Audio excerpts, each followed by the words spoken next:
الحمد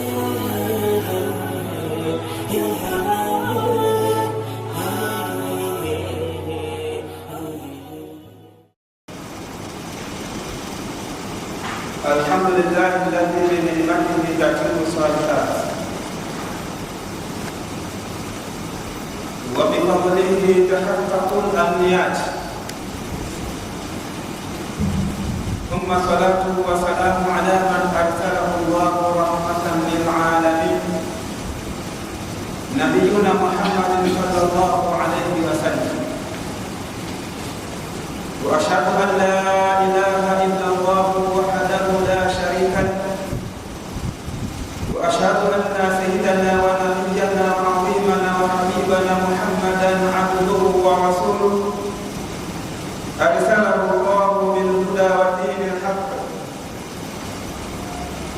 ليظهره على دين كله ولو كره المشركون. اللهم صل على محمد وعلى آل محمد كما صليت على إبراهيم وعلى آل إبراهيم، وبارك على محمد وعلى آل محمد كما باركت على إبراهيم وعلى آل إبراهيم في العالمين إنك حميد مجيد. أما بعد فيا عباد الله، أولا أوصيكم ونفسي بتقوى الله عز وجل بطاعته، كما قال قائل من حيث يقول: إذا المرء لم يلبس ثيابا من التقى تقلب عريانا ولو كان كاسيا، وخير لباس المرء طاعة ربه، ولا خير في من كان لله عصيا. وقال عز وجل بعد: أعوذ بالله من الشيطان الرجيم: إن للمتقين مفازا.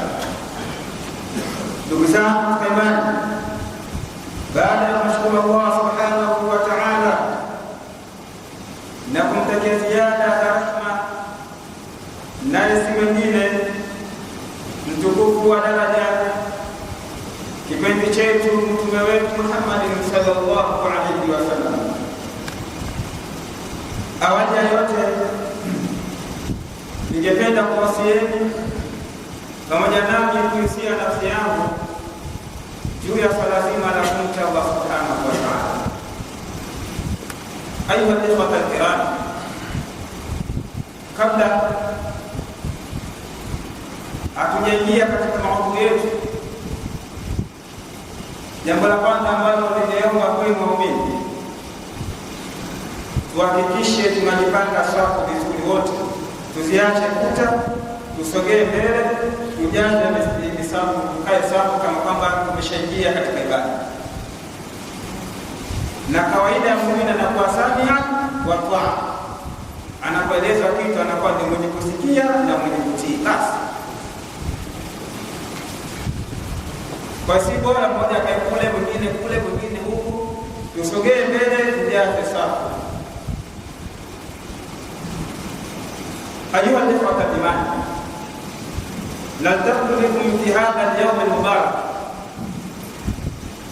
Tumekutana kwenu katika siku hii tukufu, fi baiti min buyuti Allahi ta'ala, tukiwa katika nyumba miongoni mwa nyumba za Allah subhanahu wa ta'ala, linatadhakaru ma'na ni'matan 'azimatan qalla man yatafakkaru fiha,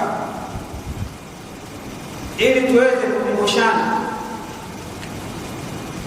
tukumbushane juu ya neema kubwa, neema ambayo ni mara chache mtu kuifikiria ama kuizingatia hiyo neema.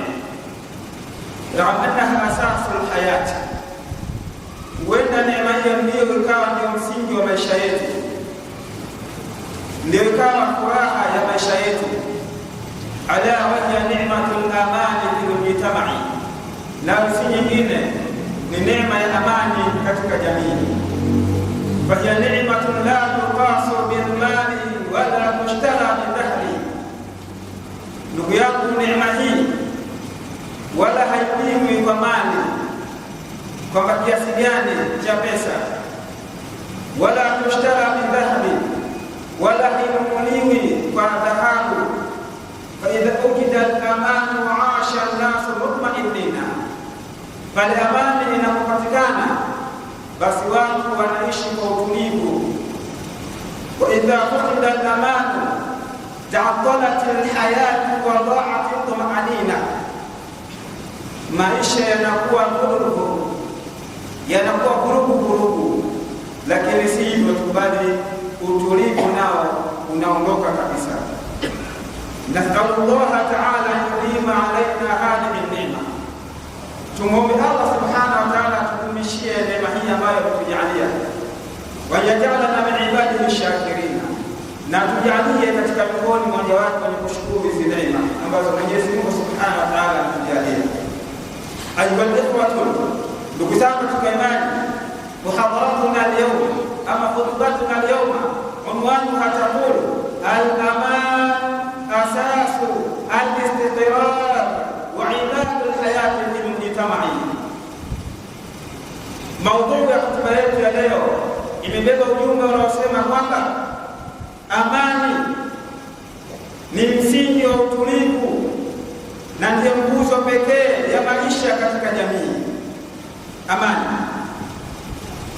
ikhwatal iman, ndugu zangu katika imani, fa inna ni'matal amni min a'zami ni'atillah, ni hakika neema ya amani ni miongoni mwa neema kubwa ambazo Allah subhanahu wa ta'ala ameneemesha juu ya waja wake.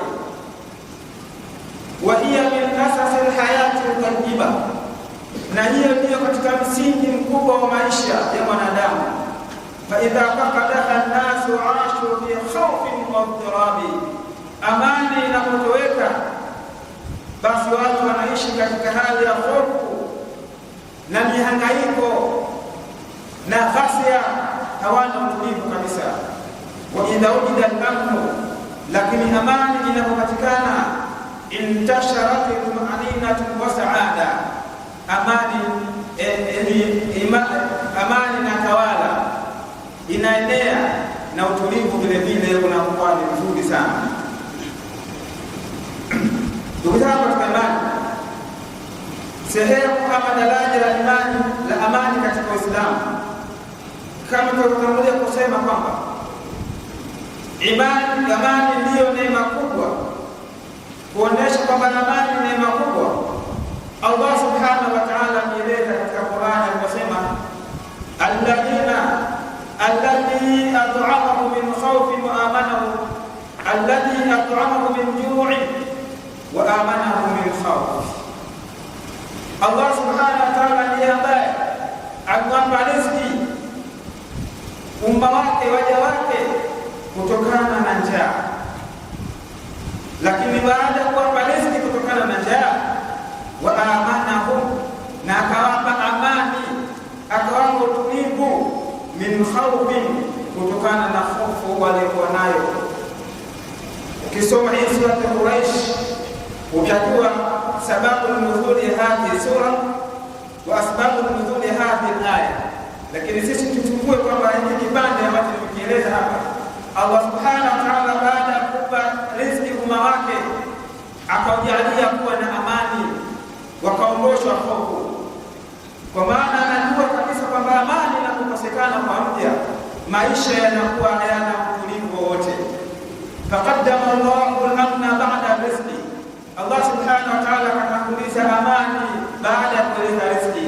Lianna al-insana la yantahu bi-ta'ami wala sharabi, kwa sababu mwanadamu hawezi akatulizana akapata utulivu kwa kupata chakula na kinywaji, idha kana khaifan ala nafsihi wa ahlihi, atakapokuwa yeye ni mwenye kuwa na hofu juu ya nafsi yake pamoja na familia yake. Falidhalika yaqulu sallallahu alayhi wasallama, na kwa ajili hiyo Mtume Muhammad sallallahu alayhi wasallam anakumbusha kwamba man asbaha minkum aminan fi sirrihi mu'afin fi jasadihi inda qutun yawmihi fakannama izzat lahu dunya, rawahu Tirmidhi. Yoyote anayeamka akiwa salama katika nyumba yake, mwenye afya mwilini, akiwa na chakula cha siku yake, ni kana kwamba mtu huyo amepata dunia nzima. Kwa maana kwamba man wajada al-amna was-sihhata wat-ta'am, yoyote ambaye atakayepata amani, akapata na uzima, akapata na riziki ya chakula, faqad jamaa neema dunia kullaha, mtu huyu tayari kasaikusanya neema ya dunia yote, kwa sababu hana shida, chakula nacho, utulivu anao, hofu hana. Bibi mtu huyu atakuwa ni mwenye kuhangaika. Tuelewe na tufahamu ya kwamba al-amru muratabatun bil-imani kama qala ta'ala, amani haitopatikana bali itakapokuwa imefungamanishwa na imani. Amani imefungamanishwa na imani, kama anavyokumbusha Allah subhanahu wa ta'ala ya kwamba ba'da a'udhu billahi minash shaitani rajim, alladhina amanu wa lam yalbasu imanahum bi dhulmin ulaika lahum al-amnu wa hum muhtadun, wale ambao wamekwisha amini wala yalbasu imanahum bi dhulmin, na wala imani yao hawakuchanganya na dhulma, ulaika lahum al-amnu, basi watu hao ndio wenye amani kubwa ndani ya mioyo yao katika maisha yao. Wa hum muhtadun, na hao ndio wenye kuongozeka kesho ya kiyama. Sura Al-An'am aya nambari 82. Tuelewe ndugu zangu katika imani, tufahamu ya kwamba kaifa nuhafazu ala al-amni fi mujtamatina, vipi tutaweza kuilinda amani katika jamii zetu. Ayuha ndugu yangu katika imani, innal hifdha ala al-amni wajibun ala jamii wa laysa mas'uliyatun bi shurtatin faqat. Tuelewe na kufahamu kwamba kuilinda, kuhifadhi amani ni jambo la wajibu kwa wote, na si jukumu la polisi tu peke yao, ni bali la kila mwananchi, bali kila raia anapaswa yeye ailinde na ahifadhi amani yake. Kaifa nuhafidhu ala al-amni, nuhafidhu ala al-amni bitali, tutailinda na kuhifadhi amani kwa mambo yafuatayo. Al-awla au awwala, jambo la kwanza, at-tamassuku bid-din, kushikamana na dini. Watu wanapokuwa wanashikamana na dini zao, wataweza kuilinda na kuhifadhi amani, kwa sababu dini inalinda amani. Dini inaamrisha watu kuwa na amani. Lianna al-Islam ya'muru bil-'adli wa yanha 'anil dhulmi wal fasadi, kwa sababu siku zote Uislamu unaamrisha uadilifu na unakataza dhulma na ufisadi. Hilo ni jambo la kwanza. Kwa hiyo lazima watu washikamane na dini. Thania, jambo la pili, nabudhul fitani wal 'adl, lazima tuipinge fitna, tuikatae fitna na vurugu, tuziache. Fal fitnatu idha ishta'alat la tufarriqu baina bari'in wa mudhnibi, fitna inapokuwa imewaka moto, tuelewe wala haitofautishi mtu ambaye asiyekuwa na hatia wala yule ambaye mwenye hatia, maana mtu mema au mtu mwovu, haitofautishi, wote mtakumbwa. Na hii ndio Mwenyezi Mungu Subhanahu wa Ta'ala anakukumbusha katika Qur'ani, ba'da a'udhu billahi minash shaitani rajim, wattaqu fitnatan la tusibanna alladhina zalamu minkum khassatan wa'lamu anna Allaha shadidul 'iqab. Yogopeni adhabu, ogopeni adhabu ya Allah, haitompata. La tusibanna, tena bitawkidi na la mwenyewe tawkidi, haitowapata alladhina zalamu minkum, wale ambao walifanya dhulma miongoni mwenu, hasa tu, bali tawaenea wote, mtu mwema na mtu mwovu. Wa'lamu, natambueni ya kwamba anna Allaha shadidul 'iqab, hakika Mwenyezi Mungu Subhanahu wa Ta'ala yeye amezidia kwa adhabu. Wattaqu fitnatan la tusibanna alladhina zalamu minkum khassa. Yaqul mufassir wa jitahadharini enyi waumini, iftibara wa mihna, kwamba mitihani, shida zitakapokuwa zimefika, yaumu biha au yuammu biha almusibu wa ghayruhu, zitawaenea kwa wote au wao na sio wao. La yukhassa biha ahadu maasi, wala hawahusishwa na watu waliokuwa wamefanya maasi, wala man bashara bidhambi, wala yule ambaye alifanya madhambi, bali tusibu swalihina, bali utampata adhabu watu wema maahum, pamoja nao, idha qadaru ala inkari dhulmi, watakapokuwa wameweza kuizuia kuipinga hiyo dhulma, wala yunkiruhu, na wala wao hawakuweza kuitetea kuikataza hiyo dhulma. Kwa sababu umeona moto wa dhulma unawaka, umeona moto wa uhalifu unataka kuwaka, lakini wewe kwa vile unaweza kusema ukaamua kukaa kimya, basi adhabu ya Mwenyezi Mungu ikifika hiyo mchagua. Idha qadaru ala inkari dhulmi wala yankaru wa'lam anna Allaha shadidul iqab liman khalaqa amrahu wa nahyahu, tamweni kwamba Mwenyezi Mungu amezidia kuadhibu kwa yule ambaye aliyekhalifu amri yake Allah subhanahu wa ta'ala. Taarifa jambo la tatu ambalo tunaweza kuitetea na kuipata amani, taatu waliyil amri bil ma'ruf, lakini tunamtii katika mambo gani? Kumtii katika mambo yaliyokuwa mema, sababu la ta'ata al makhluqin kama fi ma'siyati al khaliq, hakuna kumtii kiumbe au kiongozi katika masuala mazima na kumwasi Allah subhanahu wa ta'ala, hapo huwezi kumtii. Lakini katika mambo mema anayoamrisha, katika mambo mema ambayo yataleta amani na misingi mizuri na utulivu katika maisha yetu, hatuna budi kumsikiliza kiongozi nini anatuambia.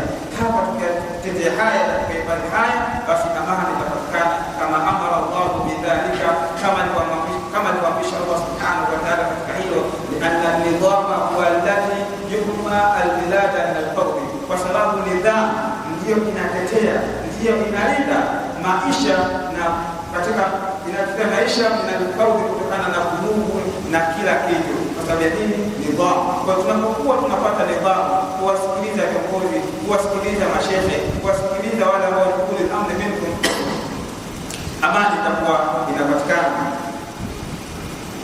Lingine al-adlu baina an-nasi, na jambo la tatu la nne, uadilifu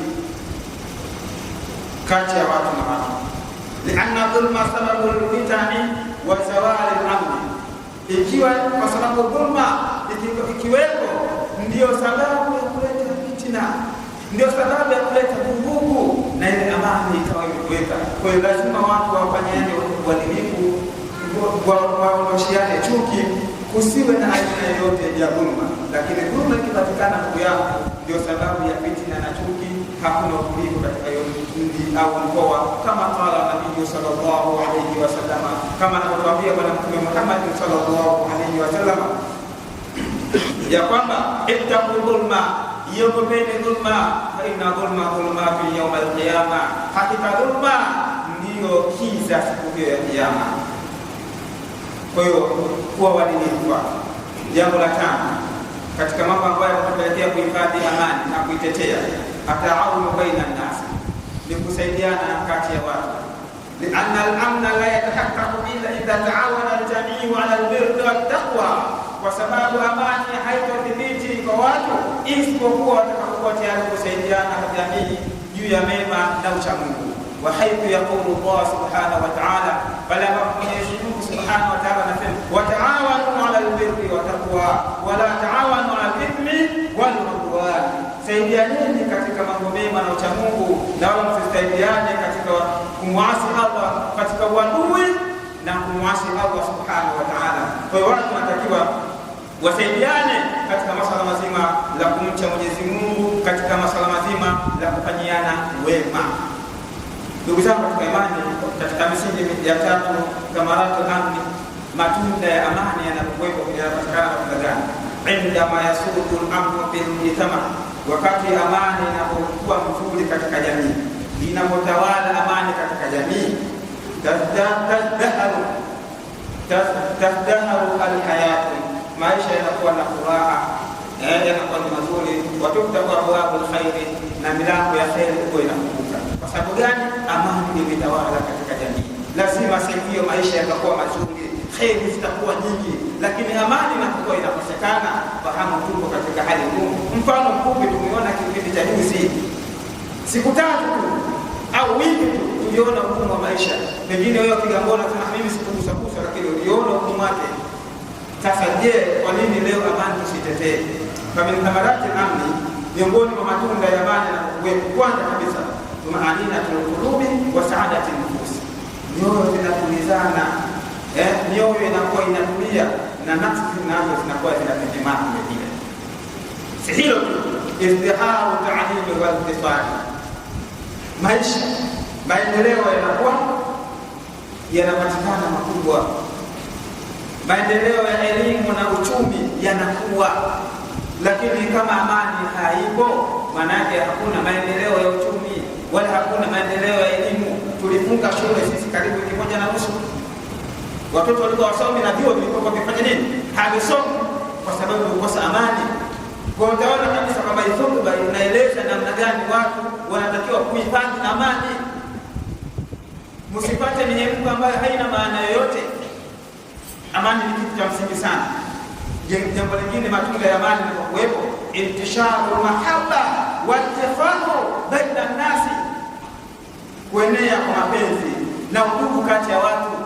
Watu wanapendana, mapenzi yanakuwa makubwa. Ni kwa sababu gani? Amani inapatikana. Lingine la 5, istiqraru mujtama'i wa taqaddumi, lakini vile vile jamii nayo inakuwa na maendeleo makubwa sana, inakuwa na maendeleo makubwa no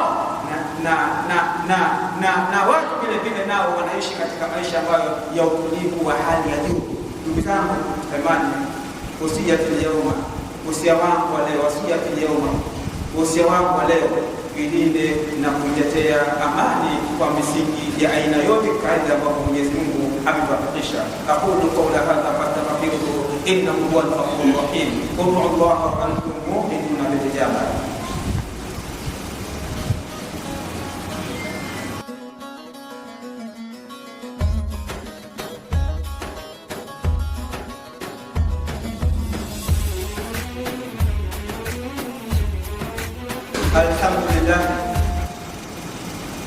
الحمد لله الذي هدانا لهذا وما كنا لنهتدي لولا أن هدانا الله، وأشهد أن لا إله إلا الله وحده لا شريك له، وأشهد أن محمدا عبده ورسوله أرسله الله بالهدى ودين الحق ليظهره على دينه كله ولو كره المشركون.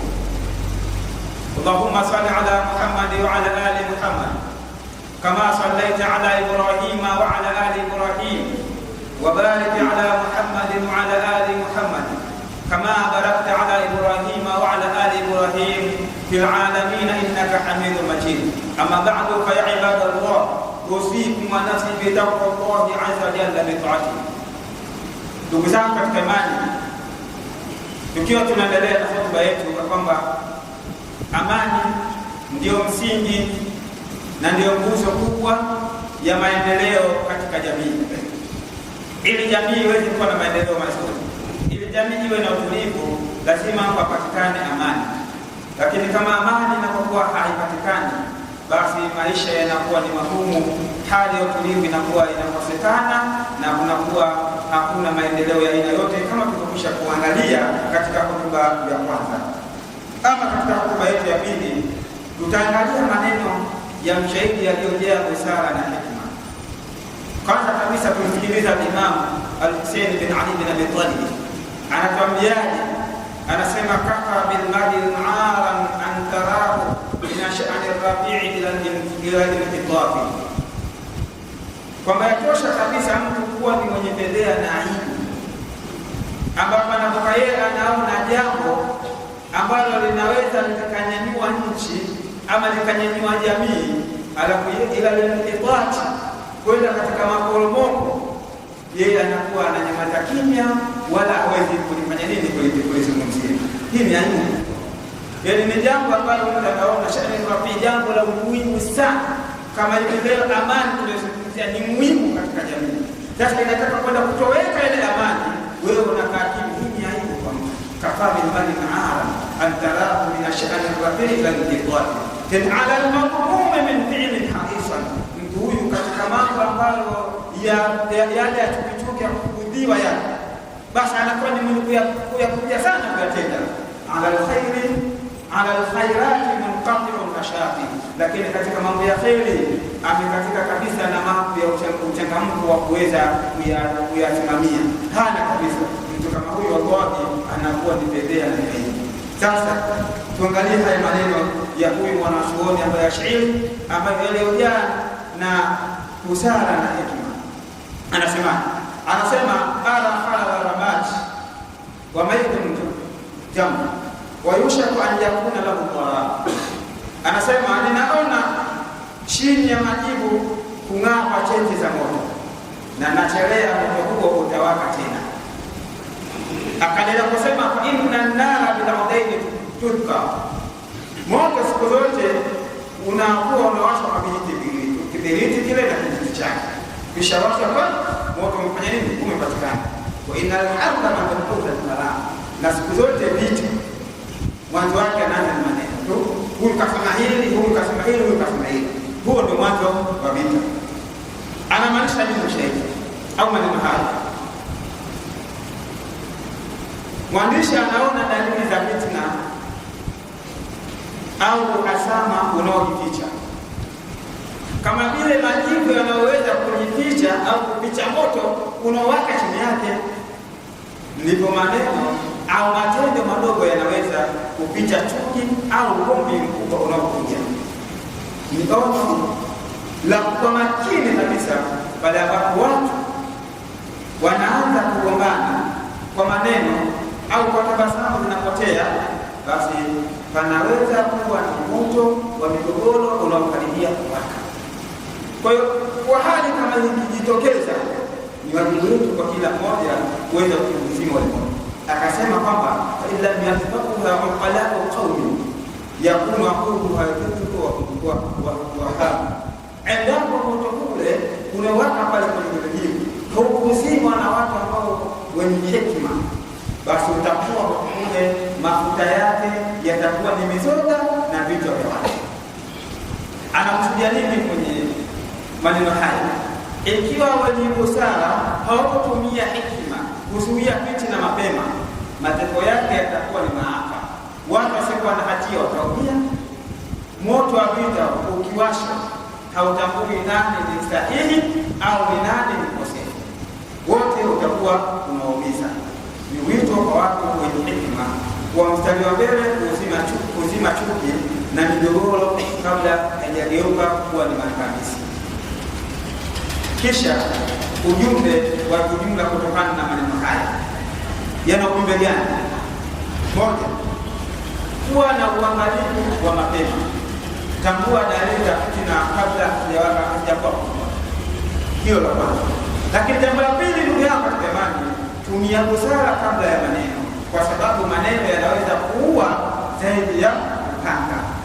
Jambo la tatu ambalo tunatakiwa, wenye hekima wasikae kimya.